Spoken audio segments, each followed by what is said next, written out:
at the Council of Ferrara and gave up the donation to Constantine, and then that's when they moved the seat of Christianity into Europe. And the rest is history. So with that, I'm going to close my lecture out. And if you have any questions, I'll take a few quick questions. We won't linger long. And then, you know, we can end my lecture that way. You gotta give me an applause.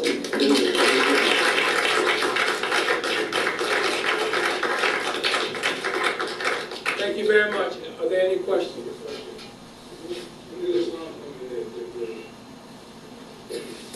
Islam does not come in until the Quran is created.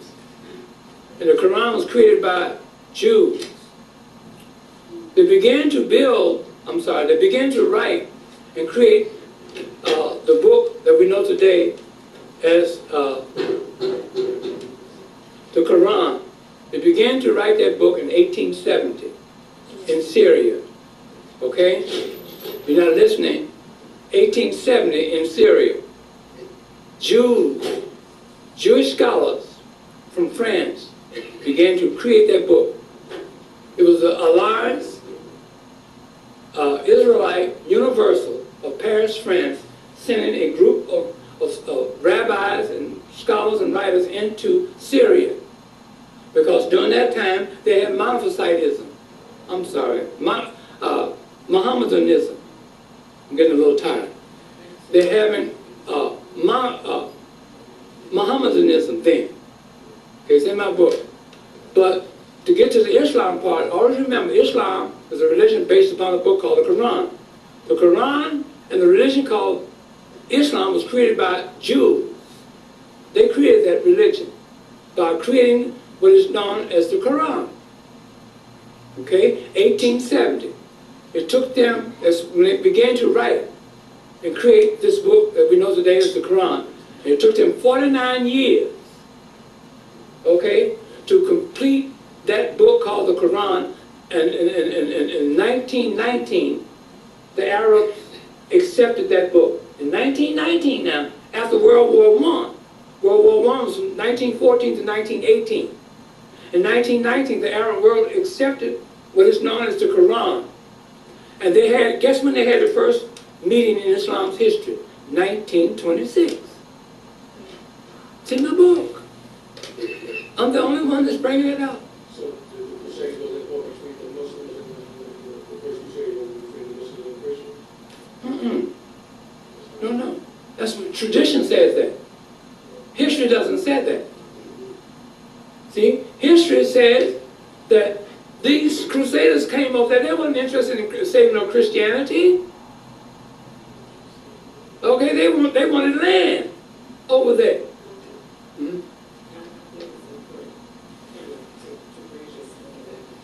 But they were paying a toll or dehemi to who? I think it's important. That was paying a dehemi to the Turks, to the Seljukian Turks, or the Ottoman Turks over there. Okay, that's who they was paying a dehemi to. Like I told you, the word dehemi means a tax.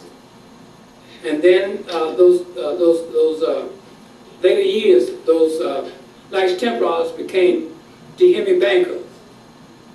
Okay, they collected the taxes for the capitalists who loaned money to the rich monarchs and merchants over in Europe. And they became tax collectors. They were called dehemi, tax collectors.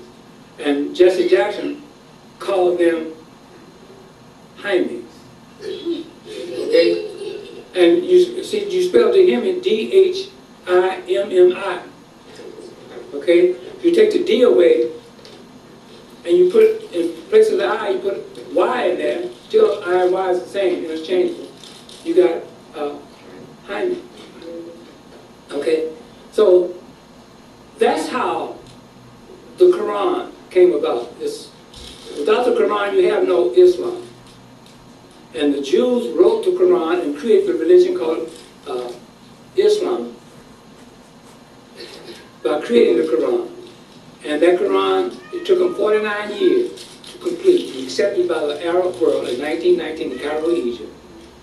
Those Jewish writers and scholars were sent over there by the Alliance Universal of Paris, France, sent them over there to do that. Okay? And the first meeting in Islam's history was 1926. The components of the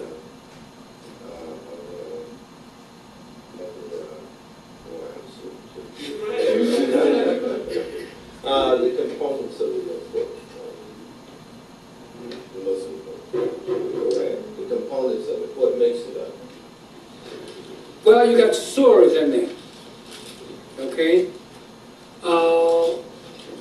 The surahs mean chapters. That's what the Jews got that. They got that from the Jews. The Jews wrote that and created surahs. Instead of chapters, they said surahs. You study Judaism, they said the surah was in Iraq. Okay? And that, they call it in Iraq Babylon. It was in Babylon. That's where the Torah, the center where the Torah was studied. Okay? So I'll put it in my book. So that's one of the aspects. And then they say, see, the first God of Islam was not Allah. It was Rahman. The name Rahman, the compassionate, preceded every chapter in the Quran created by Jews. And then they dropped Rahman and they got Allah. And they took Rahman and boosted Rahman up and gave him another function. What function is that? Rahman. Huh? Ramadan. See? That's what they did. This is history. They made Ramadan out of this. See? Another thing from the Jews. See? The Day of Atonement. Ashura, the Jewish Ashura, meaning the Day of Atonement. They made Ramadan for the Muslims, for the Arabs. See, this is all history. So people sitting up in the Muslims were watching, they don't know what they're talking about. Assalamu alaikum, alaikum salam. They don't know what they're talking about. The Jews created a religion for them. And they don't even know that. And little Walter Williams, comes along and tells the world, the African world, this is what's happening with the Islam guys. Little Walter Williams. Outside of the Surah, the other components, the Old Testament. Well, you got, see, what makes up the Quran, I'm glad you brought that up. What makes up the Quran, like I told you before in the previous lecture, is the two sets of books. The Old Testament, which is the Pentateuch, and Psalms, written by Jewish writers, and the four Christian Gospels. That's your Quran there. Now, they tell the Muslims that the angel Gabriel taught the Prophet Muhammad in 622 AD what God wanted Muhammad to give to mankind. Muhammad was illiterate. This is how the story goes. And that he memorized by way of mnemonics, which means memory, all of the Quran that was given to him by the angel Gabriel. You see that? And that he dictated to his scribe what the angel Gabriel had taught him. Okay? Thus creating the Quran, thus creating Islam. But now wait, now hold it. Here comes little Walter Williams. He comes along and says, well, something's wrong with that. Because if I investigated the angel Gabriel. And I found out the angel Gabriel was a little bird. So now how can a little bird teach a supposed human being anything? Suppose Sir Boz will bring Dr. Walter Williams to this institution to give a lecture, and I end up being a little bird. Huh? You all are human beings out there. I'd be asking, may I Lord help? You look. Anyway, it don't work. And guess who taught the angel Gabriel? The angel Israfil. Israfil is one of the archangels of the four angels of Islam. Israfil is a six-tongued hairy monster. 6 tongues. Harriet Monster. See, you got the angel Gabriel, Israfel, Raphael, and Michael. Those are the 4 angels of Islam. Okay? So now how can a bird teach anybody? How can a 6-tongued Harriet Monster who taught the angel Gabriel? Huh? And then, now how did Jewish writings get into Islam, the book called the Quran? That was my question. How did you do it? Jews put it in there. But my question is also is the continent which is now known as Saudi Arabia, Mm-hmm. and the people that they call Ethiopians that were once inhabitants of Arabia before the people that you see of my complexion or a little bit lighter, they call Arabs. How did the infusion of Judaism create Islam? They have to, were they there? Because when you say Jew, you're talking about the Caucasian. Did you? No. You're talking about, see, you think Jew is a race. No, it isn't. All right, wait, now don't say you think about Caucasian. Well, Samuel Davis Jr. was not Caucasian, he was a Jew. Yeah, but we're talking about back then. Well, no, we're talking about anybody of any race, creed, or color can embrace a religion. Right. So you don't say it was Caucasian. But you said the Jews of France.